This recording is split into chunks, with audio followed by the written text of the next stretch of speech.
a comprehensive update on the recent developments regarding Ghana's diplomatic mission in Washington, D.C., United States of America. As members of this August House may be aware, the Ministry of Foreign Affairs took an extraordinary but necessary step on the 26th of May 2025 to temporarily close the mission in Washington, D.C. and recall staff to Accra following reports of grave legal infractions. This decision was made after thorough deliberations and prompted by incriminating findings from a special audit team, which uncovered instances of fraud, conflict of interest, and corruption, particularly involving visa processing and the unauthorized activities of a third-party agent operating under the name Ghana Travel Consultants, GTC. With the full support of His Excellency the President, this action marked our government's unwavering stance against corruption and our commitment to protect the integrity and the image of our foreign service. Right Honorable Speaker, the special audit team which I set up was made up of senior management of the Ministry of Foreign Affairs. They uncovered a complex web of corruption that compromised the integrity and efficiency of the embassy's operations. Among the findings are the unlawful activities and conflict of interest involving one Mr. Fred Kwating, who was formerly employed on August 11, 2017, according to our records at the ministry, as an information technology officer. Mr. Kwating continued to work with the mission with a renewal of annual temporary appointments. It has also emerged that Mr. Fred Kwating was not qualified to be employed as a local staff, as he does not possess the appropriate legal status to be employed in the USA. Mr. Speaker, additionally, the investigations revealed that Mr. Kwating is the owner and main operator of Ghana Travel Consultants. The company was later mysteriously contracted to provide exclusive courier handling for the mission, effective 1st January 2023, by the former ambassador, Her Excellency Hajia Alima Mahama. The team discovered that this situation started as far back as 2019. Therefore, the 2023 contract only sought to legitimize what was palpably wrong. This dual role as IT contract staff and at the same time service provider, where he illegally redirects applicants to his own company, GTC, created a criminally unacceptable situation where personal interest was clearly prioritized over official duties to the detriment of the mission's objectives and public trust. Mr. Speaker, investigations have revealed that on 19th November 2019, Mr. Fred Kwating was issued a formal query when the then head of Chancery, Her Excellency Genevieve Akpalu, who is now the head of mission or the ambassador at Ghana's embassy in Tokyo, Japan. She first discovered this illegal link on the website. It is curious that not much appeared to have happened after that query, as shockingly, Mr. Kwating became bolder with his unlawful activities, which continued after more than 6 years. Mr. Speaker, I have here with me a copy of the 2019 query. And with your permission, Mr. Speaker, I'll read the query. Dated 19 November 2019, signed by Genevieve Akpalu, Minister Head of Chancery. And it reads, Dear Sir, query. It has come to the notice of management of the embassy that in September 2019, you modified the embassy's website in respect of visa passport acquisition process without the necessary express approval. Will you explain why disciplinary action should not be taken against you for taking this unilateral, important decision? Your response should reach the undersigned not later than close of work on Wednesday, November 20th, 2019. Mr. Speaker, it remains a mystery how nothing happened after this query on the 19th of November 2019. Mr. Speaker, the mission's engagement of GTC was characterized by an irregular procurement process and a blatant disregard for the provisions of the Public Procurement Act 2003, Act 663, as amended by Act 914.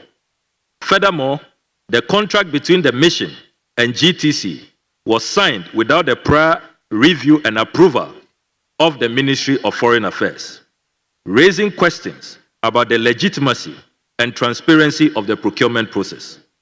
The execution of this agreement was done without recourse to the head of Chancery, who is a principal accounting officer at each mission, and whose duty it is to exercise proper control over the collection and disbursement of public funds, and to ensure that proper system of accounts is kept per the Financial Administration Regulations 2004, LI 1802. Mr. Speaker, this lack of adherence to established protocols undermines the principles of accountability and good governance that we strive to uphold in our diplomatic missions. Nonetheless, the head of consular section, who has oversight responsibilities for all consular activities, including visa and passport processing, and the head of Chancery, cannot reasonably claim to have been unaware of the prevailing circumstances. Thus, their failure to perform in a proper manner the duties imposed on them contravened regulations, undermined efficient conduct, and brought the image and the good name of the Republic of Ghana into disrepute. According to their own account, GTC had been depositing unspecified amounts into an unauthorized welfare account being operated by the mission, and these payments were not subject to audit until the payments were discontinued. This fact was known to the staff of the mission, and the said funds were used for unofficial activities by the mission on the blind side of the Ministry of Foreign Affairs. The team discovered that GTC's website was directly linked to the mission's website for courier services, providing no alternative options to applicants. This unauthorized and illegal arrangement not only limited the applicant's choice, but also compelled the applicants to opt for the courier service provided by Mr. Fred Kwarteng. Right Honourable Speaker, it is noteworthy that Fred Kwarteng's company operates from offices located about a 40-minute drive from the embassy, raising concerns regarding the nature of this arrangement and the extent of oversight exercised by the embassy. While the company operates a dedicated driver service that picks up and drops off passports between GTC and the mission, applicants have the option to drop off and collect their documents in person at GTC. It remains a mystery how GTC was allowed to become an annex of our embassy in Washington, D.C. Mr. Speaker, in 2020, the ministry entered an agreement with EMH Global, which was renewed in 2024, to standardize the websites of selected missions, including the Washington mission. However, these attempts were rebuffed by the Washington mission to avoid accountability and transparency. Even though Ghana paid for this contract to standardize all websites, only the Washington, D.C. website was not standardized and reconfigured.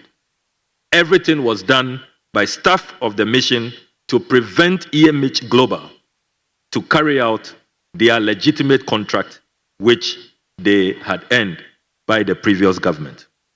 Mr. Speaker, to date, that synchronization has not been done. Had it been done, the link used to redirect applicants to GTC's website for the illicit business would have been curtailed. It cannot, therefore, be justifiably claimed that this action was executed at the mission by a lone wolf at the lower echelons of the mission's hierarchy. Mr. Speaker, you will agree with me that all service-related revenue must be managed in accordance with the Public Financial Management Act 2016, Act 921, and establish ministry protocols under the Fees and Charges Miscellaneous Provisions Act 2022, Act 1080, which was passed by this esteemed House. Following the COVID-19 pandemic, the mission adopted a full online mailing system for visa and passport dispatch. Again, this was managed by Mr. Fred Kwarteng. Under this arrangement, applicants were offered delivery options via FedEx and USPS, for which they were charged a whopping $29.75 United States dollars each. Additionally, Mr. Kwarteng's company, GTC, also introduced a new service where he invited applicants to come for assistance in completing visa and passport forms, where he charged them between 60 and 100 United States dollars per applicant.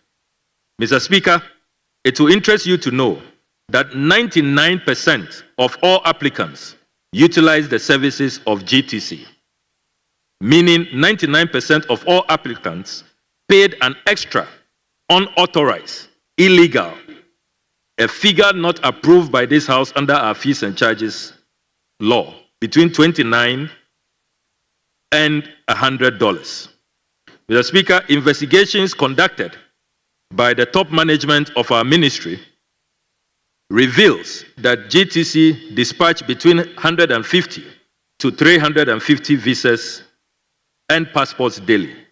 Therefore, on average, about 250 visas and passports were dispatched daily by GTC. Right, Honourable Speaker, this implies that yearly GTC dispatched approximately 62,500 visas and passports. Mr. Fred Kwarteng was therefore raking an estimated 1,859,375 United States dollars annually for courier services alone. Mr. Speaker, you can comprehend the substantial sum he earns annually